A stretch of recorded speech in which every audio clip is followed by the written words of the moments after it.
Hello everyone. आज हम इस वीडियो में सीडीपी के क्वेश्चन देखेंगे और ये जो आपका क्वेश्चन पेपर है 30 जनवरी 2023 को जो ऑनलाइन में पेपर आए थे ये इसके पेपर है और ये आपका सीडीपी है और पेपर 2 है। तो चलिए शुरू करते हैं। क्वेश्चन नंबर फर्स्ट देखते हैं। क्वेश्चन देखने से पहले आई होप कि आप प्रैक्टिस कर रहे होंगे और जितना हो सके आप प्रैक्टिस ज़रूर करें, क्योंकि सीटेट में प्रैक्टिस आपको बहुत बाकी एग्ज़ाम में भी हेल्प करती है लेकिन पढ़ने के साथ साथ। लेकिन सीटेट एक ऐसा पेपर है जिसमें आप सिर्फ प्रैक्टिस भी कर लेंगे तो आप एक अच्छे स्कोर ला के पास कर सकते हैं। तो चलिए शुरू करते हैं। उससे पहले आप वीडियो को लाइक कर दें, शेयर कर दें। अगर चैनल पे नए हैं तो चैनल को सब्सक्राइब ज़रूर कर लें ताकि आने वाले सारे नोटिफिकेशन आपको मिलते रहें। क्वेश्चन नंबर हम फर्स्ट देखते हैं। तो क्वेश्चन नंबर फर्स्ट कहता है विकास एक डैश प्रक्रिया है जिसकी शुरुआत जो होती है डैश के समय होती है। क्या ये जीवन भर चलने वाली है? और ये क्या गर्भाधारण में होती है? जीवन भर चलने वाली है, जन्म के समय इसकी शुरुआत होती है, बचपन के दौरान होने वाली है विकास, और गर्भधारण बचपन के दौरान होने वाली और जन्म।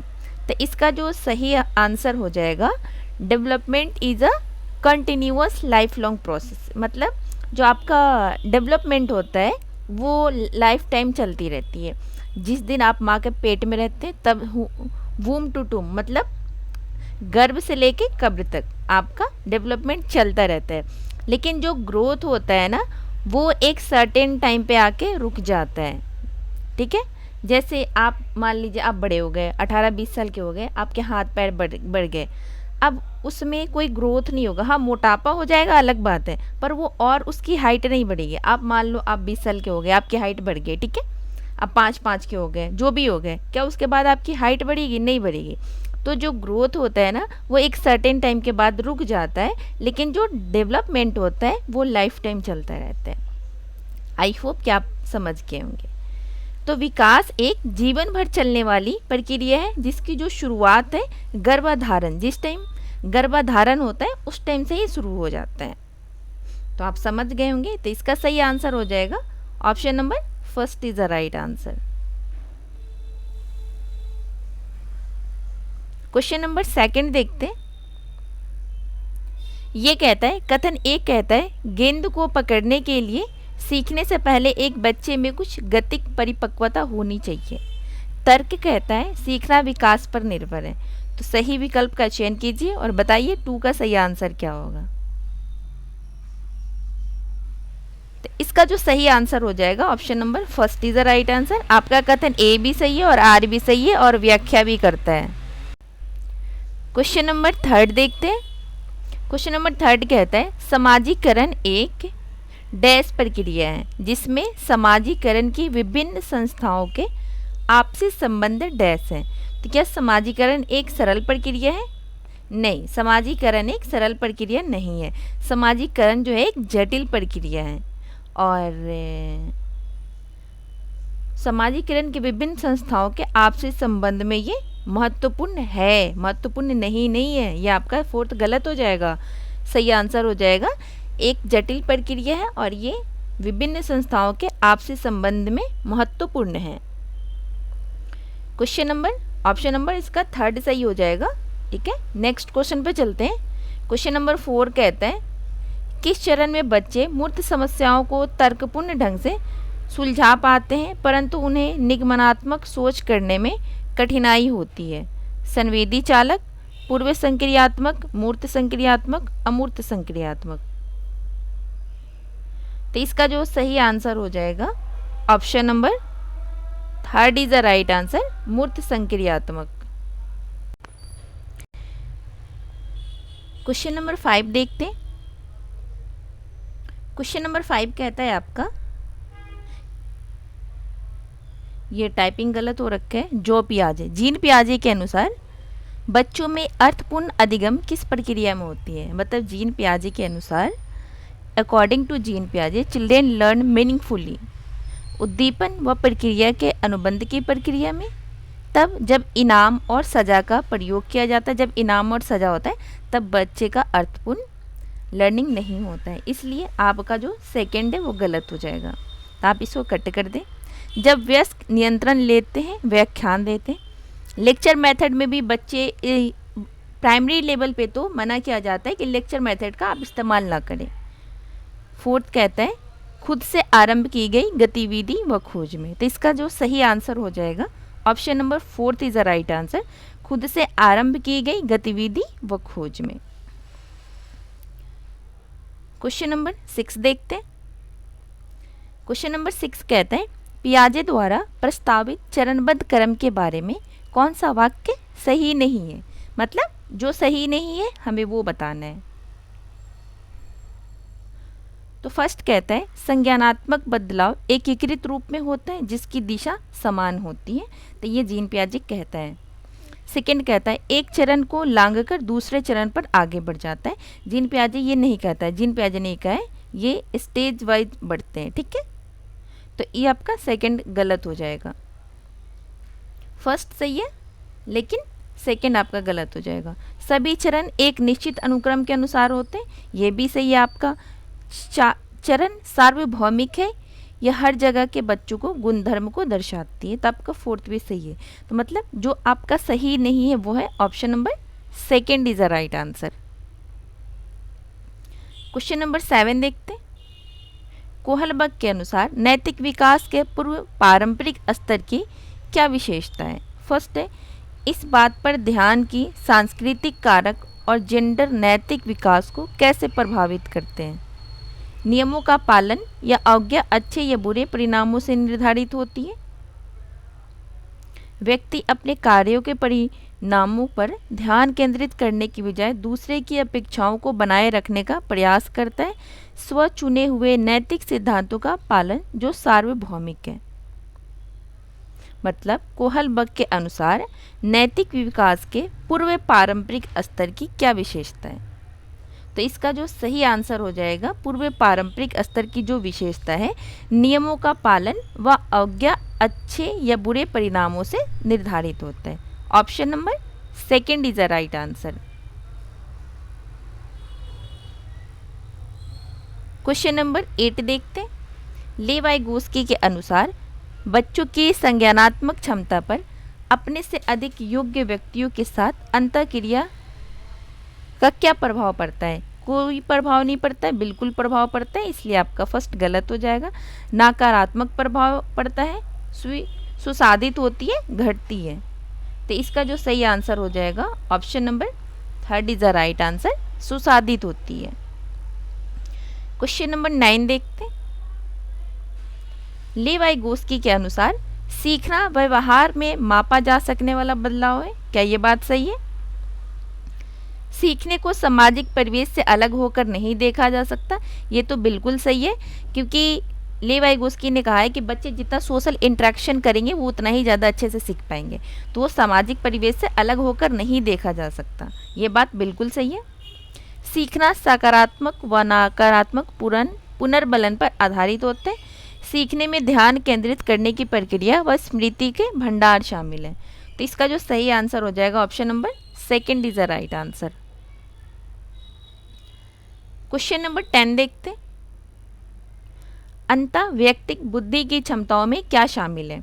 मतलब जो इंट्रापर्सनल होते हैं, इंटेलिजेंस जो होते हैं, उसमें क्या शामिल होता है। तो फर्स्ट कहता है छवियों और चित्रों में सोचने की क्षमता। नहीं, ये तो अंतरा में नहीं होता है, इंट्रापर्सनल में नहीं होता है, इसलिए आपका फर्स्ट गलत हो जाएगा।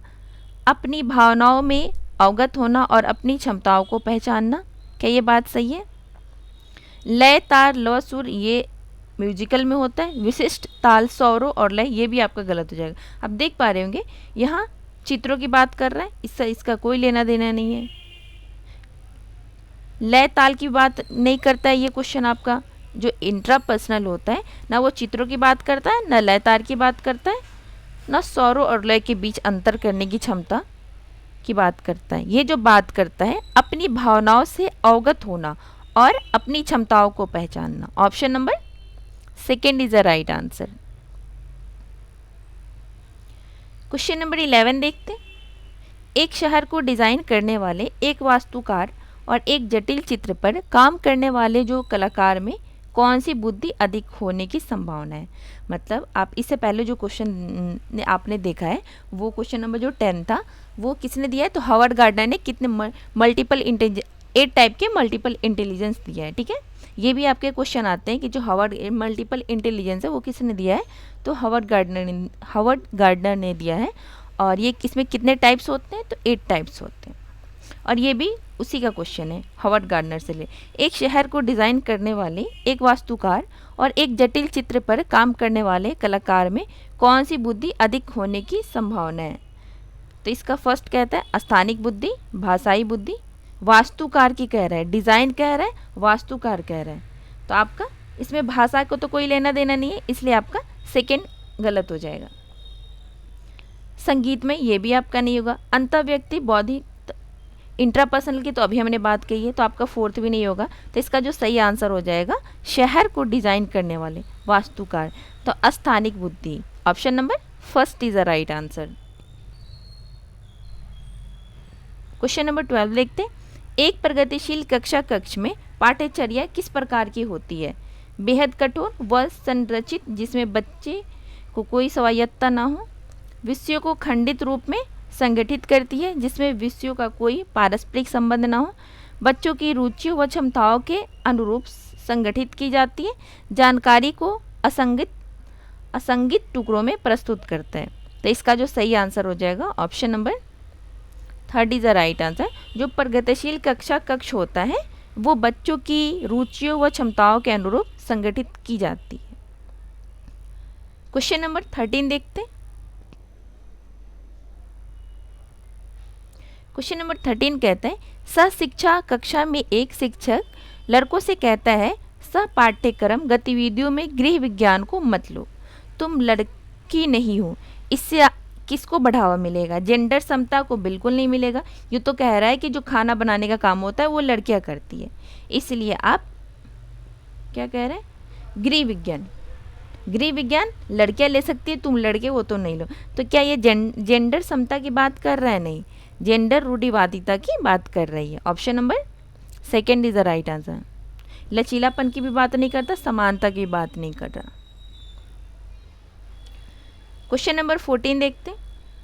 एक छात्र की वैचारिक अस्पष्टता का आकलन प्रभावी ढंग से किस प्रकार किया जा सकता है। छात्र को परिभाषा पढ़ने के लिए कहकर, विद्यार्थी को दैनिक जीवन में अवधारणा के अनुप्रयोग के बारे में सोचने के लिए कहकर, छात्र को बोर्ड से कॉपी करने के लिए कहकर, छात्र को दूसरे छात्र की प्रतिक्रिया याद रखने के लिए कहकर। तो इसका जो सही आंसर हो जाएगा option number second is the right answer. विद्यार्थियों को दैनिक जीवन में अवधारणा के अनुप्रयोग के बारे में सोचने के लिए कहकर। क्वेश्चन नंबर 15 देखते हैं। क्वेश्चन नंबर 15 कहता है समालोचनात्मक चिंतन को प्रोत्साहित करने के लिए एक शिक्षक को चाहिए कि वे कई दृष्टिकोण को स्वीकार करें। चर्चा को हतोत्साहित नहीं करना है, हमें चर्चा को प्रोत्साहित करना है। असहमति के प्रति असहिष्णु रहें, अभिसरण सोच पर जोर दें। तो इसका जो सही आंसर हो जाएगा option number first is the right answer. समालोचनात्मक चिंतन को प्रोत्साहित करने के लिए शिक्षक को कई दृष्टिकोणों को स्वीकार करना चाहिए। क्वेश्चन नंबर 16 देखते हैं। एक दर्शन और व्यवहार के रूप में समावेश विविधता के संदर्भ में स्थित में जिसमें शामिल है भाषाई विविधता, लिंग विविधता, सामाजिक सांस्कृतिक विविधता, योग्यता और विकलांगता। तो इसका जो सही आंसर हो जाएगा option number fourth is the right answer. भाषाई विविधता भी, लिंग विविधता, सामाजिक सांस्कृतिक, योग्यता और विकलांगता। Option number fourth is the right answer. All of सही है आपका, सारे सही हैं। क्वेश्चन नंबर 17 देखते हैं, एक सेकेंड। क्वेश्चन नंबर 17 कहता है वंचित पृष्ठभूमि के छात्रों के अनुसार शिक्षण के लिए निम्न में से कौन सी एक प्रभावी शैक्षणिक रणनीति नहीं है। सीखने की गतिविधियों को छात्रों के सामाजिक और सांस्कृतिक वातावरण से जोड़ना, स्थानीय भाषा में अभिव्यक्ति को खारिज करना, उनके लिए घर पर ट्यूशन लेना अनिवार्य बनाना, बार बार अभ्यास के माध्यम से स्कूल ज्ञान के पुनरुत्पादन पर ध्यान देना। तो इसका जो सही आंसर हो जाएगा ऑप्शन नंबर क्या। क्वेश्चन नंबर ये 17 कह रहा है वंचित पृष्ठभूमि के जो छात्र हैं उनके अनुसार शिक्षण के लिए निम्न में से कौन सी एक प्रभावी शैक्षणिक रणनीति नहीं है। तो सीखने की गतिविधियों को छात्रों के सामाजिक और सांस्कृतिक वातावरण से जोड़ना, ये बात आपका सही है। स्थानीय भाषा में अभिव्यक्त को खारिज करना, ये आपका गलत है। उनके लिए घर पर ट्यूशन लेना अनिवार्य करना, ये भी आपका गलत है। बार बार अभ्यास के माध्यम से स्कूल ज्ञान के पुनरुत्पादन पर ध्यान देना। आपके 3 ऑप्शन गलत थे, एक ही सही है। कह रहा है वंचित पृष्ठभूमि छात्रों के अनुसार शिक्षण के लिए निम्न में से कौन सी एक प्रभावी शैक्षणिक रणनीति नहीं है। मतलब है कह देना चाहिए, यहाँ नहीं अगर हम हटा देते हैं तो आपका क्वेश्चन सही हो जाता है। ये क्वेश्चन गलत बन गया है, तो आप इसे कट करें। अब पढ़िए क्वेश्चन क्या कहता है। एक सेकेंड।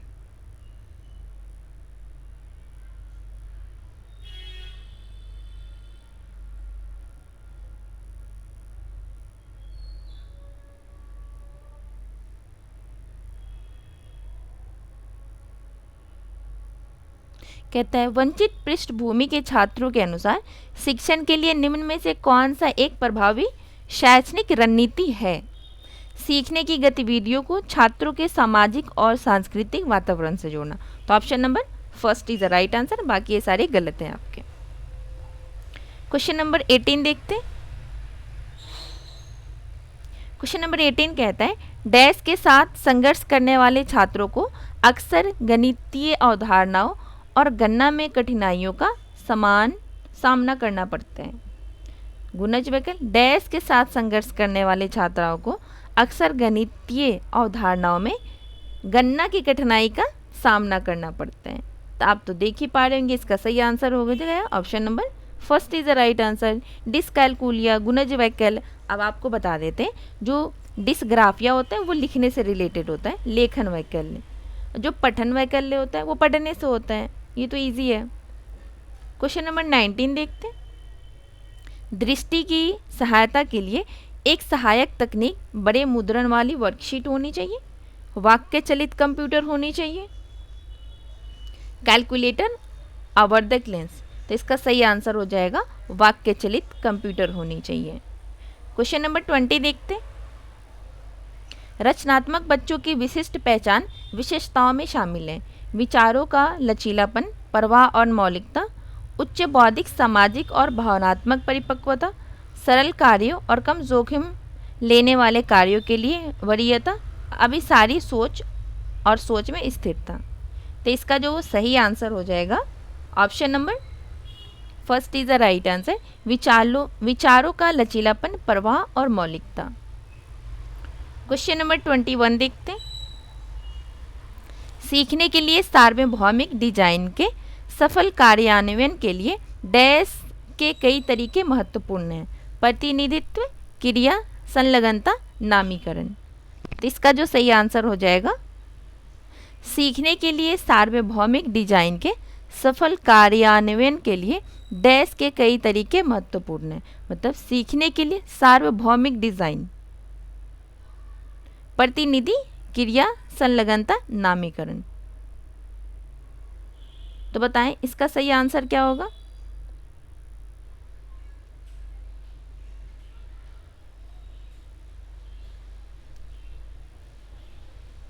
यहाँ इसको क्वेश्चन देना चाहिए तरीके महत्वपूर्ण नहीं है, तो इसका सही आंसर हो जाता option number 4 is the right answer. Question number 22 देखते हैं। राष्ट्रीय शिक्षा नीति 2020 जैसी शिक्षा की समकालीन नीतियाँ बच्चों में कौन से कौशल विकसित करने का प्रस्ताव करती है। समालोचनात्मक चिंतन, स्मरण और पुनरुत्पादन, परीक्षा के लिए सीखना, रटना। रटना तो गलत हो जाएगा, परीक्षा के लिए भी सीखना गलत हो जाएगा। इसका जो सही आंसर हो जाएगा option number first is the right answer, समालोचनात्मक चिंतन। क्वेश्चन नंबर 23 देखते हैं। विद्यार्थियों के अर्थपूर्ण अधिगम को बढ़ावा देने के लिए निम्नलिखित में से किस प्रक्रिया के लिए बच्चों को प्रोत्साहित नहीं करना चाहिए? अन्वेषण और प्रयोग, प्रासंज्ञान, चर्चा और बहस, निष्क्रिय श्रवण। तो इसका जो सही आंसर हो जाएगा option number 4 is the right answer. हमें निष्क्रिय श्रवण को प्रोत्साहित नहीं करना चाहिए। क्वेश्चन नंबर 24 देखते हैं। स्कूलों और विशेष रूप से शिक्षकों को छात्रों की विफलता को किस तरह समझना चाहिए? मतलब स्कूलों और विशेष रूप से शिक्षकों और छात्रों की जो विफलता है उसको हमें किस तरह से समझना चाहिए? तो फर्स्ट कहता है छात्रों को कमज़ोर शैक्षणिक क्षमताओं का प्रबंधन, गलत है ये आपका। शिक्षक को कमज़ोर क्षमताओं का प्रतिबिंबन, ये भी गलत है आपका। एक व्यवस्थागत मुद्दा जिसमें स्कूल को शिक्षण प्रणालियों पर प्रतिबिंबन करने की आवश्यकता है, ये बात सही कह रहे हैं। समुदायों का मुद्दा क्योंकि गरीब, ये तो है ही नहीं। तो इसका जो सही आंसर हो जाएगा option number 3 is the right answer. Question number 25 देखते हैं। बच्चे सहन सिद्धांत या वैकल्पिक अवधारणाओं बनाते हैं क्योंकि उनकी सोच बड़ों से काफ़ी नीचे होती है। वे कोड़ी पट्टी होते हैं। वे सोच वाले प्राणी हैं जो दुनिया के साथ बातचीत करके ज्ञान का निर्माण कर रहे हैं। उनकी सोच अतार्किक और तर्कहीन है। तो इसका जो सही आंसर हो जाएगा option number 3 is the right answer. वे सोच वाले प्राणी हैं जो दुनिया के साथ बातचीत करके ज्ञान का निर्माण कर रहे हैं। क्वेश्चन नंबर 26 देखते हैं।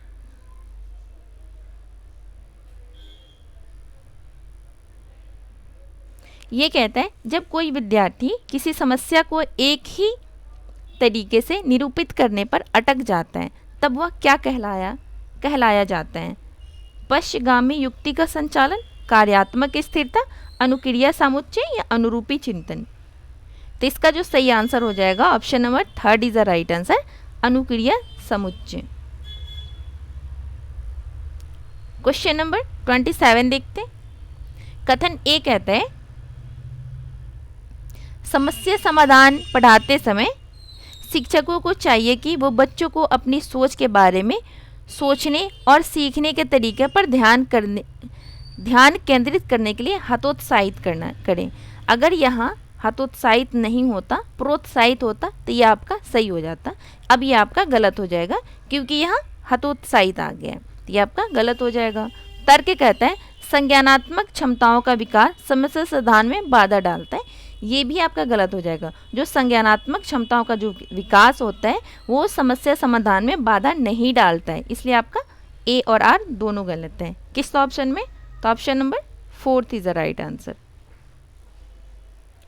क्वेश्चन नंबर 28 देखते हैं।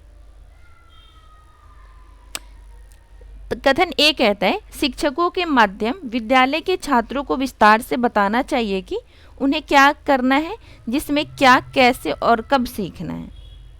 ऐसा कैसे बता सकते हैं? शिक्षकों के माध्यम से विद्यालय के छात्रों को विस्तार से बताना चाहिए कि उन्हें क्या करना है, जिसमें क्या, कैसे, कब सीखना है। ये गलत हो जाएगा आपका। तर्क कहता है मिडिल स्कूल के बच्चों में अपने अधिगम को स्वनियमन करने की क्षमता नहीं होती। वो बच्चे बड़े हो जाते हैं, मिडिल स्कूल के बच्चे तो 10+ ही होते हैं, 6 to 8 जो होते हैं। तो आपका ये तर्क भी गलत हो जाएगा। तो कौन सा सही होगा? Option number 4 is the right answer. A और आर दोनों गलत हैं।